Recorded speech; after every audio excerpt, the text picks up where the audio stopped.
Entrepreneur management class में हमने व्यर्थ पड़े हुए कपड़ों को इकट्ठा किया व उनसे उपयोगी वस्तुएं बनाई, जैसे चटाई और फुटमैट बनाया।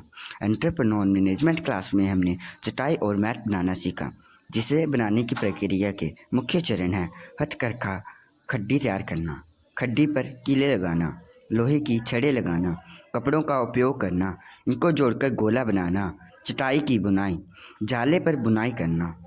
सबसे पहले हमने 4 लकड़ियों को जोड़ा, जिनकी लंबाई और चौड़ाई 85 सेंटीमीटर गुना 55 सेंटीमीटर का एक सांचा सा बना लिया। फिर हमने 1 सेंटीमीटर की दूरी पर लकड़ी की खड्डी पर दोनों ओर कुल 47 कीले लगाए। दोनों तरफ चौड़ाई पर हमने 2 लोहे की छड़ें लगाईं, ताकि लकड़ी जिसे हमने जोड़ा है उसे मजबूती मिल सके। बचे हुए कपड़े के कतरने 2 से 3 सेंटीमीटर चौड़ाई की काटी, लगभग 30 से 40 सेंटीमीटर लंबाई की। इन कतरनों को जोड़कर हमने एक गोला तैयार किया।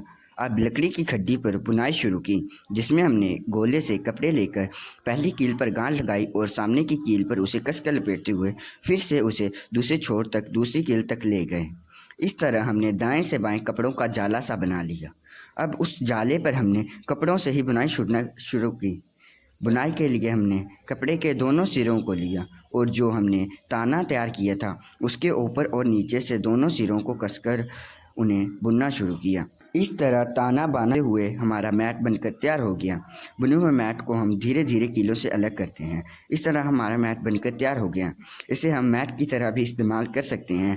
ऐसे 4-5 मैट जोड़कर हम चटाई भी बना सकते हैं। छोटे छोटे मैट जोड़कर हमने एक बैठने के लिए बढ़िया बिछौना बना लिया है। हम इसे सुबह की प्रार्थना सभा में सूर्य नमस्कार करने के लिए इस्तेमाल करेंगे। इन मैटों का उपयोग करके हमने एक लॉन्ड्री बैग भी तैयार किया है। ईएमसी क्लास में हमने चटाई, पायदान, कपड़े रखने का थैला बनाने की कला द्वारा अपने आत्मविश्वास और कौशल एक सही मार्गदर्शन द्वारा उद्यमिता की मानसिकता विकसित की।